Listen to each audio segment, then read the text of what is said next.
everybody, it's your girl Sakina, and I'm back for another Love and Marriage Huntsville review. But before we get straight into it, I want to say hello to all my new subscribers. I want to thank y'all for helping me get to 200 subscribers. I'm actually now at about 219.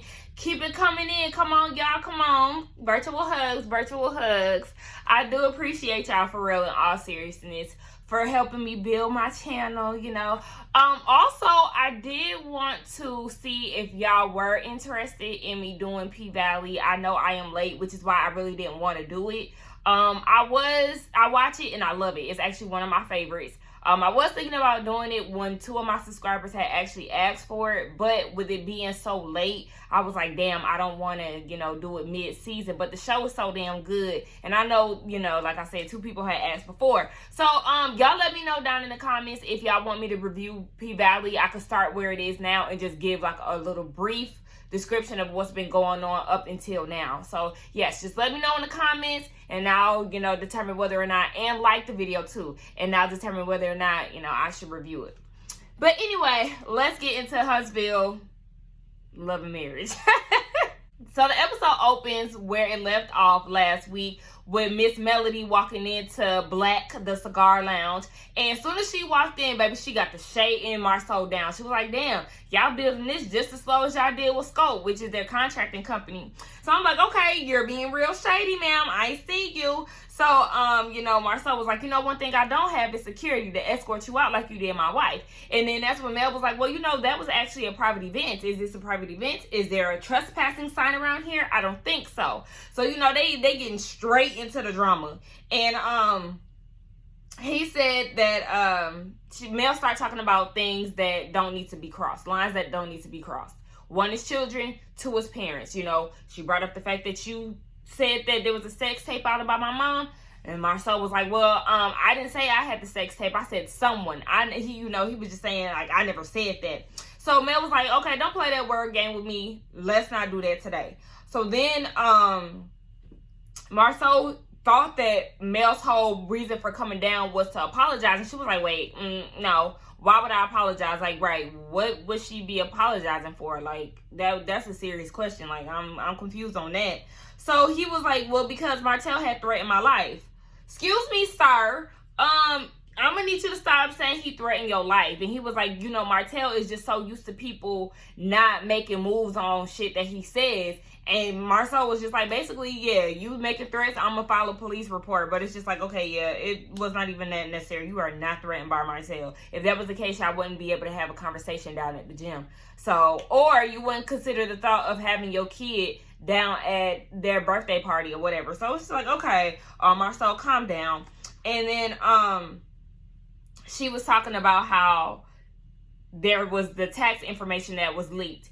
Again, Marsau said he didn't do any of that. And then Mel was like, he asked Mel if she had any proof about it. And it do seem like she ain't have no proof. Like she was just naturally assuming that it was him or whatever. But it's like, okay, Mel, sis, do you have the papers for that? She was acting like she did, but something telling me that you don't. So then she started talking about her mom and how her mom helped build Scope from the ground up. And, you know, she worked as an administrator. So, you know, she got all the contract and stuff in order. So basically, you know, the company wouldn't be shit without her mama. And Marsau was like, so you're saying that your mother is pretty much #1 in our company. And then Mel was like, shut the fuck up. Don't talk to me like that. Ain't that the way you talk to Tisha? Like, basically telling her to shut the fuck up. And I was like, all right, Mel, you is pulling a little white woman there. Because it kind of seemed like out of nowhere now. You talking shit, and then you go and tell him, don't talk to me like that. But you didn't call him all kind of names and cussing at him and shit. So she was like, let me reiterate again, you know, mother and kids or parents and kids are off limits. Don't come with me with the bullshit. So she was like, and also, you know, stop filing reports. So Marsau was like, well, don't come for me. So to me, I feel like when he said that, it's like, you know what you said as far as the sex tape situation. So Mel was like, all right, Marsau, it's game on. And no, that is not a threat. And Marsau was like, well, I don't want to go ahead and file another lawsuit against y'all. Or I don't want to have to file a lawsuit against y'all. Truth be told, that whole argument was wearing me out. I was like, oh my gosh, I can't. Like, yeah, she came down there to check you about her mama, but I was really over that shit. I was happy when she walked out because I was like, come on, yeah, let's wrap this shit up. So then we get Tisha down at the house with Marsau, and they're in the basement. I guess he was supposed to clean up, but you know, Marsau don't do house duties and shit. So she was saying that she wants to throw a little birthday gathering for Kimmi because she wasn't able to celebrate with her. And then she mentioned the fact that Kimmi and Mel hang around each other without her or whatever. And she was like, but I really don't care. And Marsau was telling her, don't do that. So when he said don't do that, that's when she was like, I really don't care. Yes, you do, sis, because you wouldn't have brought it up. If you don't care about something, you not going to entertain it or even mention it. So she was like, she's confused as to why there's a bone to pick from the Holts. And Marsau started telling about the whole Mel pulling up and all of that. It's just like, I don't understand how y'all keep being so confused as to why there's beef between y'all. It's so clear as day, like, y'all know exactly what y'all was doing. So Tisha was like, you should have called the security. And he was like, well, nah, I wasn't going to do that. But what security was around? It was just him and Jalen. It was like, what security was around? That part confused the hell out of me. Like, girl, you want to do that whole tit for tat shit, and it wasn't necessary. I'm actually glad that Marsau didn't, even though he mentioned calling security, but it's just like, okay, for what? So, Tisha started comparing herself to Mel and all of this. And I'm just like, I don't know. They was getting on my nerves. They was talking about how Mel said that there should be no moms being brought up. And then they said that Martell was the one who brought up Wanda first. And then that's when Marsau said what he said. And was like, oh yeah, I do this one little jab after Martell tried to come for Wanda, and then all of a sudden y'all want to play victim. No, Wanda is way too involved in their situation. She was very, very vocal last season when it came down to anything pertaining to Mel and Tisha's relationship. So for me, I'm gonna need her to be quiet. And I don't feel like Martell started it first when Wanda been yapping since season 1. Are they still in the same season? No, it's season 2. So it's just like, okay, Marsau, get the hell on with that shit. Hey, okay, they're fine with the no moms thing. They feel like this may be a new rule, but it's like, yeah, Tisha, you need to learn how to make your mom shut the hell up. That's the thing. You too passive when it comes to that. So then Marsau says that the alleged video is out there and he hasn't seen it. So my thing is, why are you speaking on things that you haven't seen? If you haven't seen the sex tape, then you don't know if it's real or not. Like, you just stirring the pot and being messy as hell. Baby, I'm telling you, they was getting on my nerves. Like, these first 2 opening scenes, I was just like, all right, I'm over this shit. But, yeah. Tisha says she don't want to be enemies with them. She's just fine with not having a relationship. Okay, cool. So then we get Kimmi. She's at the house and she invited Maurice's sister Millie over. And they're talking about doing a voters registration event. Kimmi wants to go door to door basically and try to get people to register to vote and explaining why it's important for them to vote. She feels like a lot of people think that their vote doesn't count, but it definitely does. You know, it's 2020.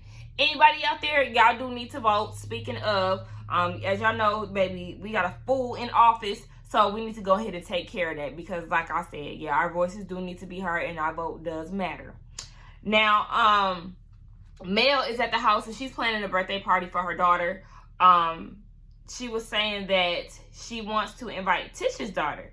And they don't really know what they want to do with that situation. So they briefly talk about that. And then Martell's mom comes and visits the kids. They want to try to hint to her the same way they did with Mel's mom that they need a nanny. But both of them is just like, listen, honey, no, I'm not about to be no nanny for y'all. So she was like, So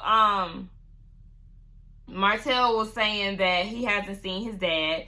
And, you know, they went into the whole story about how his mom worked hard. She worked 2 jobs to take care of Martell. And then Martell was like, okay, well, can you reach out to him for me? That was so random to me. I had to make sure I had no white stuff because y'all wasn't going to let me know. But it was so random to me. Like, okay, your mom has no dealings with your dad. And she said exactly what I said. Like, she was like, honey, I stay in my lane. Exactly. Why would you try to have her interfere? You're not a kid anymore. If you want your dad around you need to vocalize that. And then, you know, we later on see that he does try to contact his dad. So then we get Kimmi and Mel meeting up down at this restaurant. And the intro music that they had to this scene was terrible as hell. Like, I could not focus on nothing else but that damn song. But, yeah, they're catching up with each other, and Mel is telling Kimmi Kimmi is telling Mel how she's doing the voter registration event. Mel is fully on board with it and she wants to help out. But she doesn't want Kimmi to get this confused as a kumbaya moment between Tisha and Mel and try to make them, make amends with each other. So she tells Kimmi about that, and she also thanks Kimmi for coming to her embrace event. And then Kimmi said that, the whole guard situation was way too much for her and had it been handled differently, then she would have stayed. But being that it wasn't, she decided to leave. So Mel said she did feel some type of way about Kimmi leaving. But, she understands what she wants from Kimmi is to be neutral. And I really do think that Kimmi does a good job as being neutral. I just do agree with the fact that she does need to stop trying to be mediator and trying to make them be friends. Because, it's just too much damage. So, they talk about the baby's party and whether or not she should invite Tisha. But, Kimmi said that she's done building bridges with them, and she wants that to be very clear. Like, just know that we are not interfering with y'all's mess anymore. So then Martell moves over. So then Martell meets up with his dad, and they're talking. He was basically saying, like, I wanted you there at the baby shower. I was upset that you didn't make it. His dad had to work. Okay. Now he's feeling some type of way because he's like, people make time for what they want to make time for. And that is one of my favorite phrases because that is so true. If you want to come somewhere, if you want to, not even the fact that he had to come to the baby shower, because if you had to work, then you had to work. If you don't have the ability to take off, then you got to do what you got to do.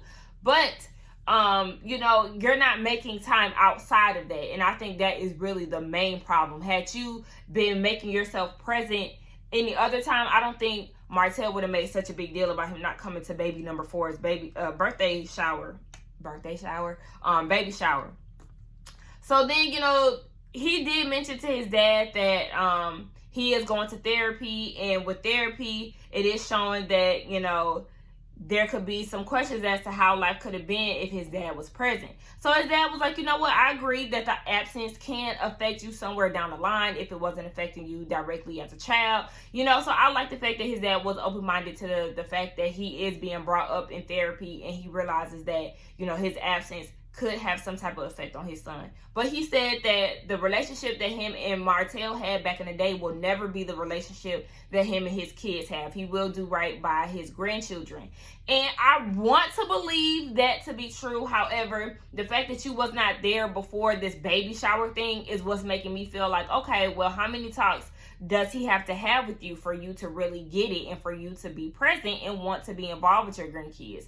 So we'll see how that goes. But he did say that he was gonna make it right with his grandchildren. But Martell also said that you have to want this. I'm not gonna force you, and that's one thing that I agree with. Listen, don't force nothing. Let everything happen organically, and let it be as it may. So then we get another scene with Mel and Martell down at the house. They're going more into detail about their daughter's birthday party. I guess both of the girls are having a birthday together, so I'm assuming that their birthdays are close in proximity. But Mel had on her best Carrie Hilson 2009 Turning Me Off wig. I said, come on, Carrie. I was like, this hairstyle looked real familiar. I couldn't put my finger on it until I watched it again, because I do try to watch it at least twice just in case I forget something, but whatever. Anyway, so they was talking about that, and one thing that also caught my attention is the fact that Mel and Martell are switching houses. Now, in the beginning, when the mama came over, they was in a house that had dark wood cabinetry. And then in this house, they had white cabinetry. So I'm like, okay, what's going on here? And I watched Alex Rogers' video, and he said something about them switching houses, but I thought he was being shady. But no, I realized that, and it was just like, okay, yeah, what's up with that? Like, are y'all doing Airbnbs for real? I think that the white cabinetry, I think that was that real house. But anyway, so, they're doing a birthday party for their daughters at a bowling alley, and they're talking about how expensive it is. But they were asking what the kids wanted to do early on in the episode, who they wanted to invite. So Mel is okay with Macy and Mila coming, which is Marsau and Tisha's daughters. And Martell is so against it. He's like, no, I don't want them to be there because then we're going to have to be cordial. I don't rock with them. No. But Mel was like, there's nothing wrong with us being cordial. We don't have to be friends. Like, this is for our children. And he was like, our kids should not dictate who's going to be at the party. But, nigga, it's their party. Like, why are you so pressed about it? What are you going to do? Hang around these little ass kids? No, they want their friends around. So I'm just like, Mel, yes, put your differences aside and let the kids be friends, because kids are kids. They're innocent in this, and they probably don't even have any idea of what's going on between the adults. So that was getting on my nerves. I didn't like how Marsau was handling that. And Mel also said that, who knows, this could be the Lord trying to bridge a gap between the parents. And it's like, I appreciate Mel for being so open-minded. You know, she doesn't have to be as open-minded as she is because of the extent of their beef. But I think that deep down inside, Mel will put their differences aside with them eventually, simply because she's saying stuff like that. Like, you don't say stuff like that if you're not hopeful for the future, or, you know, thinking that y'all could be at a different space later on in the future. So, yes, she ends up calling Tisha. She was like, you know what, I'll call. And she calls Tisha to invite them to the birthday party. She gives her all the details, you know, yada, yada, yada. Now, Tisha is skeptical. She doesn't know if she wants to go or not because of their differences, but the kids have been asking about each other, so she will think about whether or not they're going to come. Now, down at Tisha's house, they have the gathering for Kimmi. So all the family comes through, even Jalen and Monster.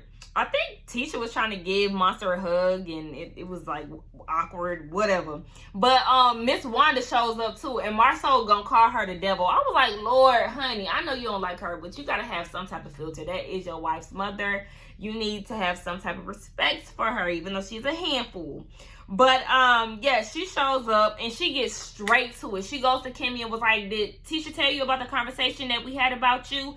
And Kimmi is like, why y'all having conversations about me and I wasn't there? Like, what's going on? So then Wanda goes and brings up that damn reunion conversation. I'm like, how many times do you have to bring up the fact that Kimmi sided with Mel at the reunion? Like, it just was not that deep to me. And it's like, oh my gosh. And then she goes and calls Kimmi a motor mouth because she wouldn't be quiet, even though she kept saying, I'm waiting on you to tell me the story. Like, bitch, that's the shit that'll get you cussed out. And Kimmi was like, ain't that the pot calling the kettle black? Like, bitch, you don't know when to shut up. Like, yeah, you don't think before you speak, just like Kimmi said last week. You need to learn how to shut the hell up. So Wanda was like, with the whole reunion situation, Kimmi should not have spoke for Tisha. If they feel like Mel does a lot on the internet, this and that, and now Tisha is doing the same thing, she feels like Tisha should have been the one to agree to that. Like, yeah, I do it, and what? But no, she feels some type of way because Kimmi was like, yeah, we told her about, you know, being the little Twitter fingers or whatever. Okay, and so the fuck what? So then Wanda was like, okay, well, I didn't know that you would stoop that low. How is she stooping low? Stooping low for what? And Kimmi asked her that, like, so because I sided or because I agreed to something that Mel said, that means I'm stooping low? Like, think about what you're saying. Like, Miss Wanda is an easy ass read. She's another one. And it's just like, girl, don't do that, because that's how old people get cussed the fuck out. Remember, I did tell y'all in a few reviews back, one of my reviews, I was saying that old people can get it too. Yes, and that's the type of mood that I be on. Don't come for me. I don't care if you old or not. Watch how you talk to me, because at the end of the day, I'm grown. So, yeah, she was just saying that Mel purposely goes out of her way to exclude Tisha. You know, her and Kimmi go out together, and she knows this for a fact. And Kimmi was like, okay, well, I've been on the tail end of that before. They was going out and stuff when we was all hanging out. They was going out by themselves. And then Tisha made it a point to say, yeah, with the kids. Like, no, y'all was going out without the kids too, Tisha. Stop the bullshit. So then, Kimmi was like, I need you to reel that shit back. Reel it back, because you talking out your ass right now. Like, you just talking. Like I said, nothing that she says makes sense. She has a tendency to be like Marsau. Like, you know how Marsau talks to Tisha and he says some shit that he feels like makes sense, but it really doesn't. Wanda does the same thing, and that's probably why they don't like each other, because they act just alike shit. So, yeah. I'm thinking, why does Wanda care so much about what Kimmi is doing with Mel, and why she feels like Tisha doesn't need to be left out and that Kimmi needs to choose sides? It's like, okay, did this stem from a protective shield that you had to have with Tisha back in school, like when she was in elementary or something? Was she being left out of things? Did you feel like you had to protect her feelings back in the day to where you feel like you have to be this Rottweiler? Like, I don't understand why she always has to be super aggressive and confrontational. I don't like people like that. But I love the fact that Kimmi be getting her ass together, bitch. I don't give a fuck what y'all say about Kimmi. Don't nobody really say nothing about Kimmi. Anyway. So, yes. They all go into the living room. They about to eat or whatever. And Kimmi was like, I need y'all to keep this same type of energy for my voters registration event. And, they start to ask who is invited. The whole crew was invited, including the Holts. So then Wanda goes and whispers to Marsau, see, she at it again. I'm surprised that Kimmi didn't hear it. She probably heard it and was just like, fuck this bitch. But it's just like, damn, you are really obsessed with this shit. It's crazy. So then Marsau was like, are we doing teams? No, they're not doing teams, but Kimmi is not opposed to doing that. So then he tells everybody about the whole Mel popping up situation. Okay, he goes into the store and he was like, guess who comes in switching all into the building? And I'm like, switching. Okay, baby, you was watching that walk, wasn't you? I felt like that was real inappropriate to say, because it definitely will leave your wife thinking, why are you watching her walk? Like, that detail did not need to be left in the conversation, but whatever. Yeah, they was talking about the whole tax info being leaked. And Marsau was saying that, Martell was saying that is tarnishing their brand. But he was like, there's two people that's more responsible of tarnishing your brand than I am. But he didn't go into detail about who those two people were. Now, to me, I feel like he was talking about the mama. But it's just like, I mean, you need to not talk about that. You keep saying mamas are not, to be brought up. Or she already let you know that, and you just adding fuel to the fire. Like, y'all never will get along if that's what you were hinting to. Now, Wanda said that Mel should have been kicked out, and Marsau was just like, nah, I wasn't going to do all of that. So then she gets up in arms about that shit. So then they start talking about the party. Whether or not they're going to go to the kids' party. Kimmi and Maurice are going to go. Wanda is in her feelings again about it. And it's just like, okay. Martell and Tisha damn, all these M's. Marsau and Tisha are thinking about letting their kids go. So here comes Wanda calling Kimmi and Maurice shady because they're picking the Holts side. Either you're a true Scot or you down with the Holts. Why do you care? Like, I just don't get it. Like, why are you so pressed? You're not a Scot. At the end of the day, your wife is married into this family. Why are you more invested into her drama or the Scott's family title? And you're not even a part of it for real. Like, I don't understand why she keep adding her 2 cents. It's just like, what? And Kimmi was like, zip it. Exactly. Zip it, bitch, because you talking too much. Now, somebody roast your ass, you're going to be pissed off. So, Marsau was like, Wanda was like, so Wanda said that they were taking sides, and Marsau actually was coming to his senses and being rational for once, and was like, so you mean to tell me that my kid has to choose friends based on the relationship that we have with the parents? Wanda said, yeah. And she was like, and Marsau was like, okay, well, thank God you ain't her parent. Like, what the fuck? Yes, these are children, bruh. You need to relax. So then Tisha interrupts all of the noise, because as soon as Wanda called Kimmi and Maurice shady, Tisha was like, oh, it's time for me to go. She got the hell on out of there. But I guess she was just trying to break up the scene and break up all of the tension by bringing out the cake. So she brought out the cake for Kimmi and they sung happy birthday. And that was the end of the episode. Now, this is making me really lean towards Team Melody, because she is a very reasonable person. I just like people who think logically and don't really let too much emotion get in the way of their thought process. Miss Wanda, yeah, bitch, you are not my favorite. You are really annoying as hell. You can get cussed out any given day. You need to mind your business. Go find you a man. Go find you a hobby. Go find something to do.